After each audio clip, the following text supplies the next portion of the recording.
Bonjour à toutes et à tous.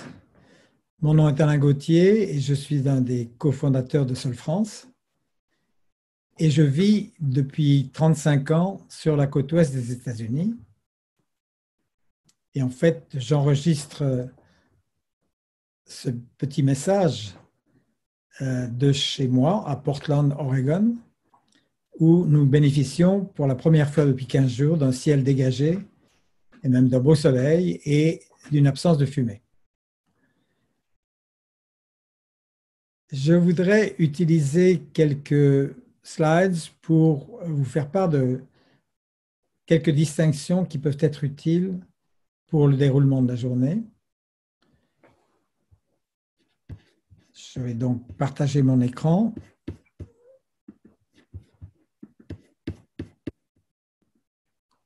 Vous devriez pouvoir voir la première slide. Peter Senge, dans la 5e discipline, un livre qui a fait l'objet de 2 éditions et que j'ai co-adapté en français, parle effectivement des capacités et des pratiques de l'apprenance. Il parle également des disciplines et j'ai vérifié depuis que je suis à Portland, depuis 3 ans, que ces différentes capacités et pratiques s'appliquent bien dans le cadre des territoires apprenants. La première capacité, c'est de clarifier les aspirations, c'est-à-dire clarifier à la fois la vision individuelle et la vision collective ou partagée. C'est aussi d'engager des conversations productives ou réflexives par une meilleure conscience des cartes mentales à travers lesquelles nous voyons les choses, et aussi une capacité à dialoguer avec des interlocuteurs qui peuvent être relativement différents les uns des autres dans leurs approches, et aussi de comprendre la complexité, comment les choses sont connectées les unes aux autres, et donc de pratiquer le pensée systémique ou la pensée systémique. Il ne faut pas oublier en fait que ces capacités et ces disciplines supposent en fait un changement d'état d'esprit, un nouveau regard sur les possibilités de collaborer pour améliorer l'avenir du territoire dans lequel nous travaillons. Et c'est pourquoi j'ai mis cette notion de changement d'état d'esprit ou de regard au centre de ce triangle. Mais je voudrais insister sur le fait que pratiquer l'apprenance, en fait, implique un travail à 3 niveaux. Un niveau intérieur, donc personnel, un niveau relationnel, entre plusieurs personnes avec lesquelles je travaille, et un niveau systémique au niveau de l'ensemble du territoire et de la région. Parmi les pratiques personnelles qui sont particulièrement utiles, il y a bien sûr celle de clarifier ses propres valeurs et sa vision,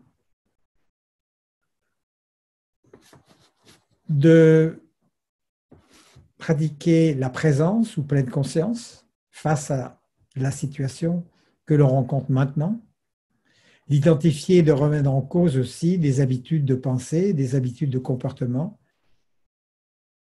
qui ne nous servent plus maintenant aussi bien qu'avant. Parmi les pratiques interpersonnelles, il y a l'écoute empathique, voire même la compassion, la capacité à passer du ou au et dans son raisonnement, de savoir co-créer et respecter des règles du jeu pour mieux travailler ensemble, et aussi du savoir utiliser les conflits comme en fait des sources d'apprenance. Et enfin, les pratiques systémiques, c'est la prise en compte des attentes et des expériences des parties prenantes dans l'ensemble du territoire, voire même de créer une sorte de microcosme du territoire dans lequel chacune des parties prenantes est représentée, de savoir faire des arbitrages entre le court terme et le long terme, de rechercher des effets multiplicateurs dans les actions que l'on mène et également d'échanger avec d'autres territoires pour apprendre les uns des autres. Ce qui est important de noter, c'est qu'effectivement, le travail intérieur est renforcé par le travail relationnel qui lui-même permet de travailler davantage en systémique. Il y a donc des boucles de renforcement entre ces trois niveaux qu'il est important de mettre en œuvre dans les travaux que l'on engage.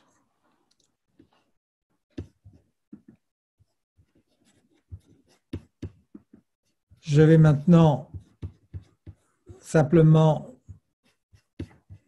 vous souhaiter de bons travaux ensemble aujourd'hui, en espérant que ces quelques distinctions peuvent être utiles pour vous. Et j'aurai plaisir à vous retrouver ce soir dans la dernière séance de la journée. Je vous souhaite donc de très bonnes expériences ensemble. À bientôt. Merci.